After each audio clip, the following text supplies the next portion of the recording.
magandang araw, no?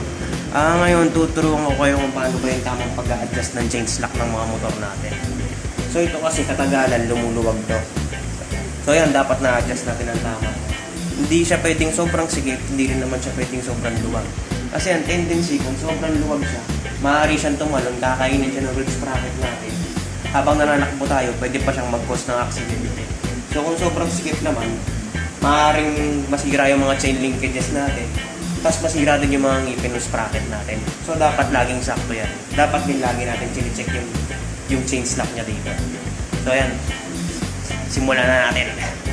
So para sa gagawin natin ngayon, ano ba yung kailangan natin sa pag-adjust ng chain lock natin? So kailangan natin ng caliper ng 17, just in case umikot ito. Kasi so yung 30 na yan, gagamitin natin pang-adjust itong mga adjuster na to. Then itong ating socket wrench, meron tayong GIS 19, chain sprocket aligner tool, saka yung ating torque wrench. Ano unang gagawin natin, tatanggalin natin yung chain guard niya dito. Malalaman niya mamaya kung bakit ko tatanggalin yung chain guard niya. Dahan-dahan para hindi natin magalusan. Tapos sunod, lubugan na rin natin yung mga adjuster niya. Gagamit tayo ng 30. Then, ang next natin gagawin, lulubugan na natin yung pinaka-axle.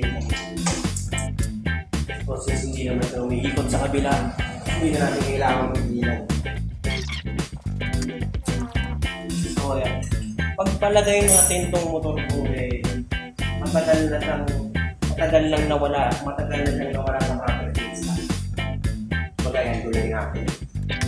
Ginulo ko muna siya. Kung makikita nyo dito, ginulo ko muna yung setting niya. Para may pakita ko sa inyo kung paano ba yung tamang pagkaka-adjust sa kanya. So yan. Inalis ko din muna siya sa pagkakaset. Yan. Dun sa owners manual natin nakasaad lagi yan. Kung gaano ba dapat kalaki yung chain lock na ikakabit natin. So katulad dito sa motor ko, naka-sticker siya din sa chain curve. So mababasa natin, nakalagay dito, dapat ang chain lock niya is, kung nakikita nyo, 15mm. Ayan. 15mm daw dapat yung chain lock. So lalagyan natin ng 15mm na chain lock yung kadena natin. So sa pag-a-adjust pa nung chain natin, mahalaga na meron kayo nito. So tawag dito is sprocket alignment tool. So mura lang to, 275 lang to, na-order ko sa Lazada. So malalaman nyo din mamaya kung para sa nila. Kailangan din natin ng caliper pang-adjust para makita natin kung tama na ba yung sukat ng chain lock na nilalagay natin. Simulan na natin yung pag-adjust nito, no? Kaya adjust natin o pipihitin natin yung sa adjuster niya dito magkabila. Yung purpose nito is para makita natin kung nakasentro na ba yung kadena natin. Ipit lang natin siya dyan.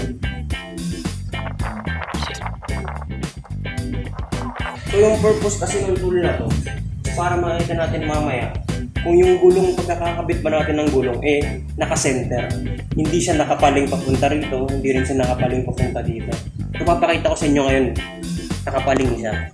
Ang pinaka-purpose lang niya, ipapakita niya sa iyo kung nakapaling ba yung pagkakakabit mo ng sprocket. So, napapansin nyo, yung pinaka-stick niya na bakal, nakaturo doon. So, ibig sabihin, paling yung gulong. So, mamaya, ipa-fine adjust natin yan. So, pero yan yung purpose ng tool na ginagamit natin, para dyan siya. Para yung pagkakakabit mo nakasentro ka. So yung gagawin natin ngayon, isentro muna natin tong alignment tool natin. Yung medyo nakagitna na, tapos mamaya magko-fine adjust na lang tayo. Kapag isi-set na natin yung chain lock. Makikita nyo sa ngayon nakatabingi siya. Tabingi yung pagkakatutok niya.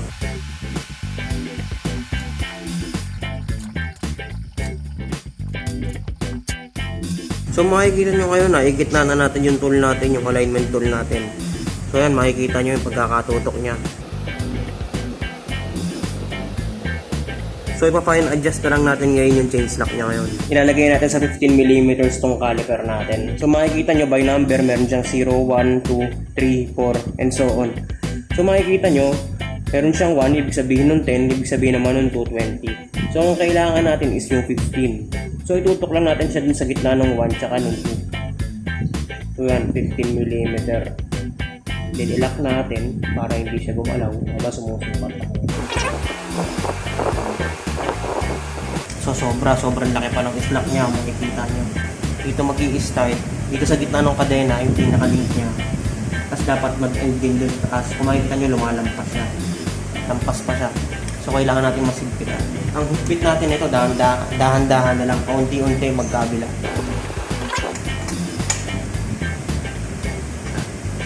Check natin ulit yung chain slack niya. 15mm na siya. Masyado pa rin mataas, masyado pa rin malaki. Kung makikita nyo, meron naman siyang tick marks. Pero nagsisilbing guide lang yan. Mas mahalaga pa rin yung gagamit tayo ng mga panukat kung meron tayo. So ito, malaki pa rin. Lumalampas pa rin siya pero malapit na. So yun, nakuha na natin. Kung makikita nyo dito yung starting point, dito natin susukatin. Pabanatin muna natin pababa. Kung makikita nyo dun siya tututok sa taas. Itong caliper natin. So ayan.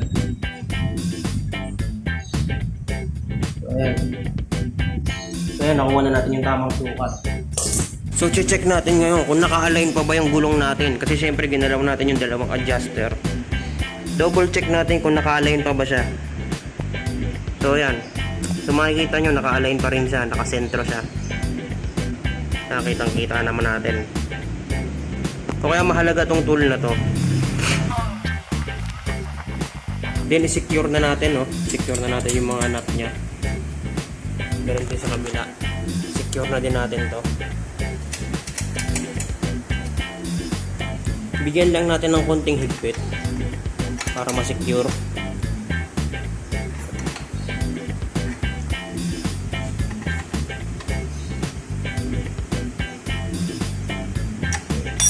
So ayan.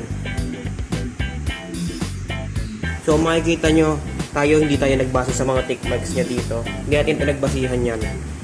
Pero papakita ko na rin sa inyo. Papakita ko na rin sa inyo na tama yung pagkakatutok niya dito.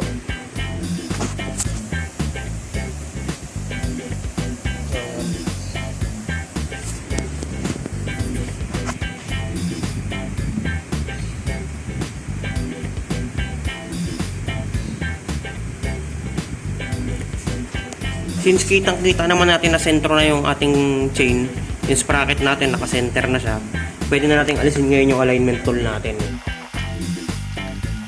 So ngayon gagawin natin, ipitan na natin yung pinaka-relaxing bolt sa likod. So napansin ko nga din pala, wala na namang washer yung dito. Wala na namang washer yung axle sa likod lang. So kaya kumuha na lang din ako ng washer dun sa lalagyan. Sa lalagyan ko na siya. So lalagyan ko siya ng washer para hindi madami.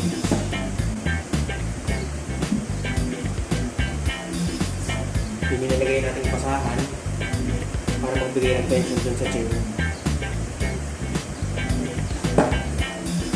Ipitan muna natin siya gamit yung ordinary yung socket wrench natin. Sunod natin gagawin, tutorque na natin siya. Siguro bigyan natin siya ng around 35 to 40.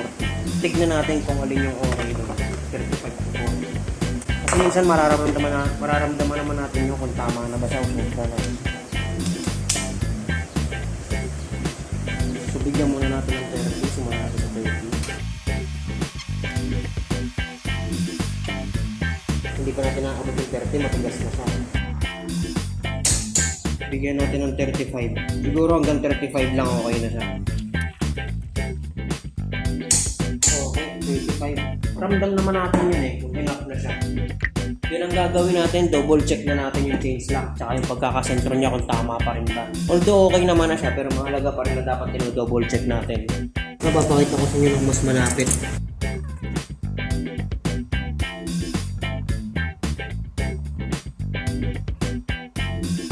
Babalik na natin yung pinaka-chain guard niya.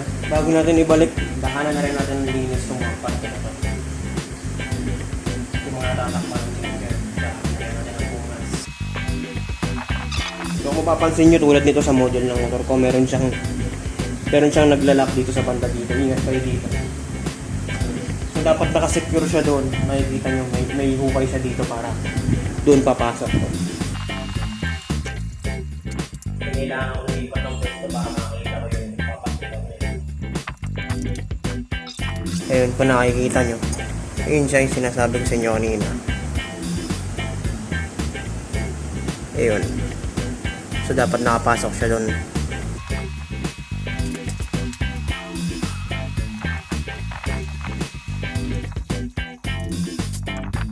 So yan, makikita nyo, tama na yung pagkaka-adjust natin.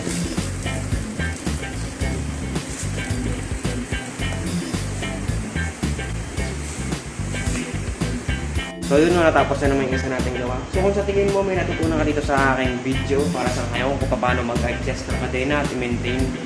So huwag mo kalimutang mag-like and subscribe para maging updated ka naman dun sa mga susunod ko pang i-upload na video sa kung paano i-maintain yung mga motor natin. So yun lang, salamat sa inyo.